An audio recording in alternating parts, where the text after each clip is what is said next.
39. This is the reading of the word of the Lord.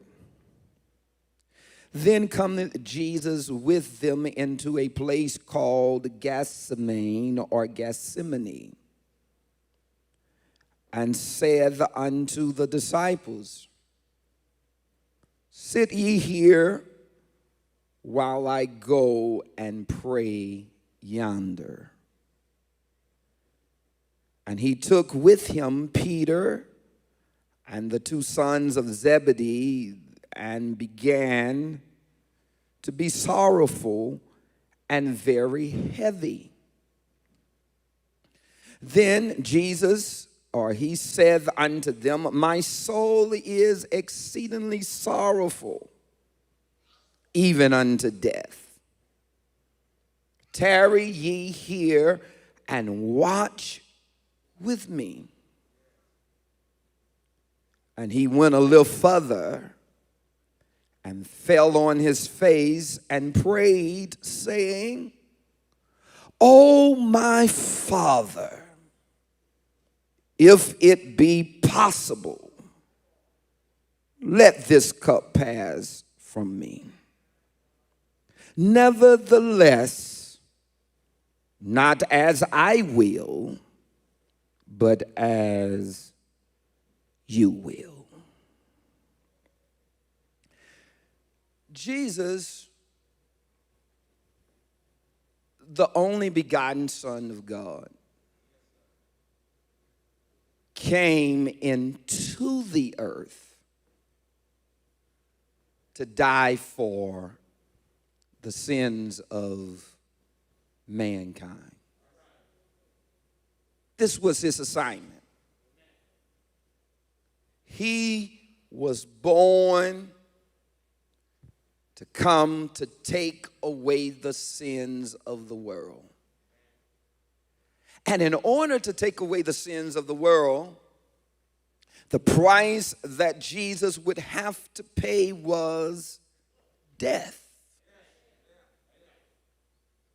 He's now at that point where he's called upon to fulfill his earthly assignment, to pay the ultimate cost, which is death.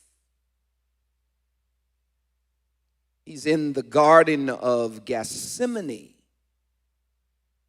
because he knows that the hour is come for him to fulfill his earthly assignment. And the Bible says that he's praying, and he's praying very, very hard. His prayer is, God, if it be possible, let this cup pass from me. His prayer is, God, if there is another way to accomplish what you sent me here to accomplish, can we do this another way? He's praying, and the Bible gives us to note that he's in so much agony at this time that instead of his pores sending out sweat, is sending out blood because of the tension, because of the stress that he's going through internally and mentally because of the assignment that he has to pay, or he has to face, or he has to accomplish to take away the sins of the world. And he's praying, God, I don't want to do this. This is challenging. This is hard. And I know this is what I came for, but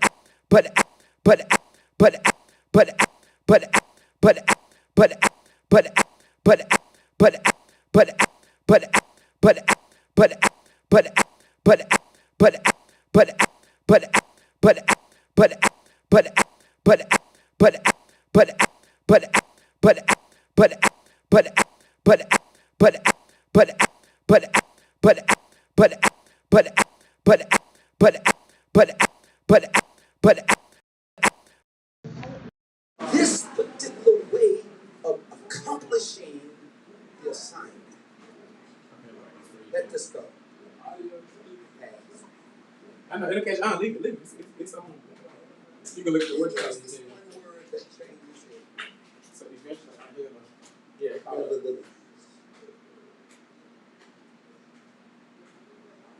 I think it is. I think it's my iPad because I've noticed. Look, that's what I want to talk about. Never. I watch it again because my CPU load sometimes goes on red, so I think it's trying. You know what I'm saying? I made it to wipe it, and you know what I'm saying, redo it. This church and this breathing wife. You know what I'm saying? We pray. Same thing I said about that. The laptop did fine. And we believe God. And I know my we were fasting, but I'm in a different time from adapter. That God would raise up Albert White off of his sick bed. We prayed for months. We fasted every week for months, believing that God is going to heal him. And to be honest, we saw the answer to our prayer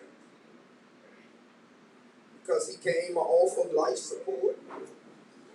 We saw the answer to our prayers because he got out of the hospital. So it's not like God didn't answer the prayer, but he went back. I would talk to his wife on a daily basis, and his wife and I, we were still praying. We were still believing God, and we were saying we ain't changing our mind. We're going to stand in faith. We're going to believe God, that God is going to heal him.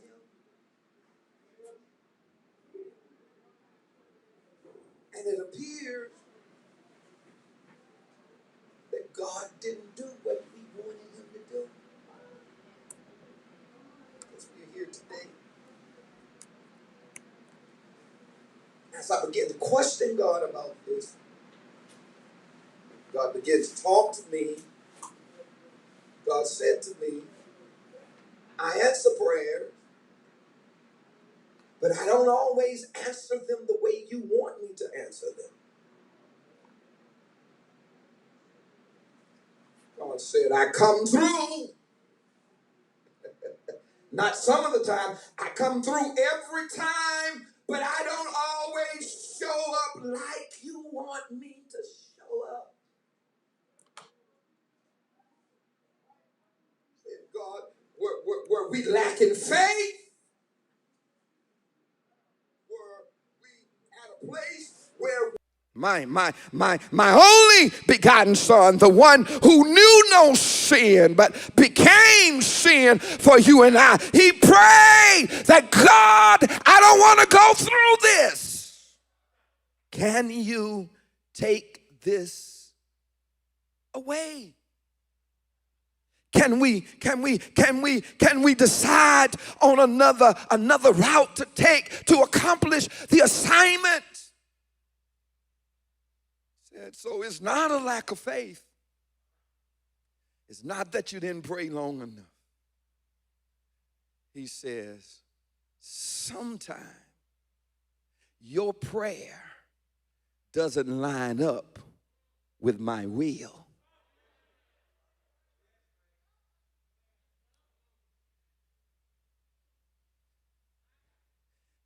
See, prayer is not to convince God to do what we want him to do. But prayer is to pull us into agreement with what God has already decided.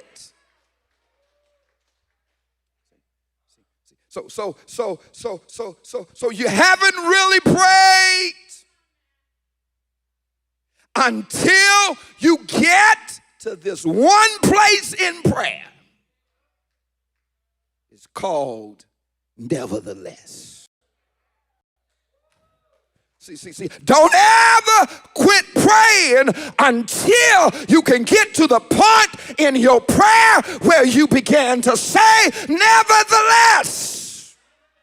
Not as I will. I know what I want you to do, but if you don't agree to doing what I want you to do it however you want to do it, and I'm still okay with you. Nevertheless.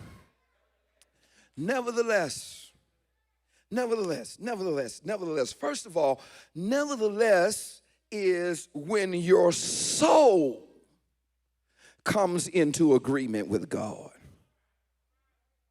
Nevertheless, it's the point that your soul, your will, your intellect, and your emotions all come into agreement with God. Because we don't have to act fake, we don't have to act phony. Death is something that none of us want to experience. Come on, most of us, if we're saved, we know we want to go to heaven, but we ain't never ready to die. We don't want to go this route. I've never been at a place where I've experienced death. I've been at a funeral where the family members was ready to let go. Never. Because we're never ready. But we all have to be at a place where even in death, we're able to say nevertheless. Our soul, our will, our emotions, come on, and our intellect come into agreement with whatever it is God desires to do. And that's not easy. That's a challenge. That's a challenge. Because as Deacon White classmate was here giving expressions, I was looking at him saying, man, this man is the same age as Deacon White. This is too early.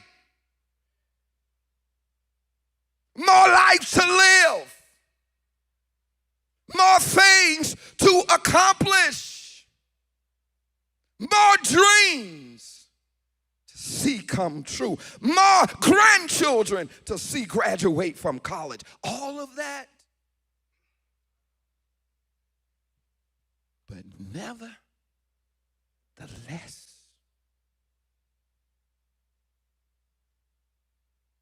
it's not my will.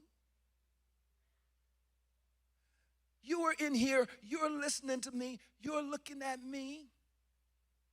But when you have to face this too for yourself, 99.9% of us, we won't be ready. Not mentally, not emotionally. Come on. Why? Because we don't want to leave. But dear soul, the day you were born, your death date was already in place. It's once appointed unto man to die.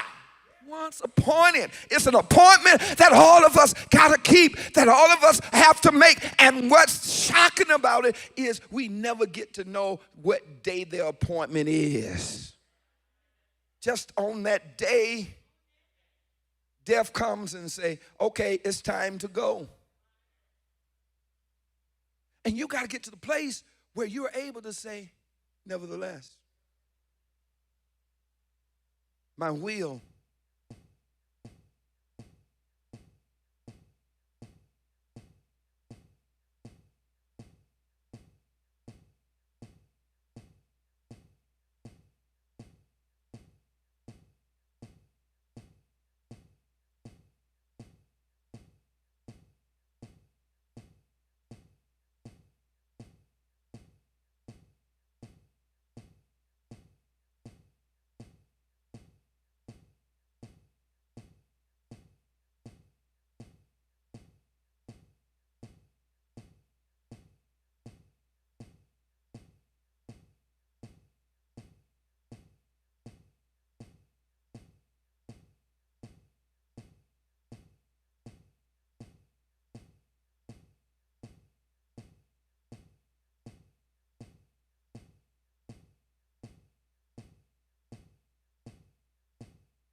And you who've gone through them seasons of your life, you're old-fashioned. You don't know. Changes, times have changed, and it ain't like it was when y'all were 20 and 25.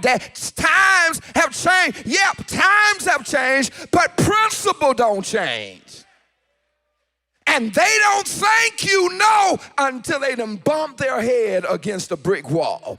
And then they come right back to the place where they say, Mama told me, Daddy told me.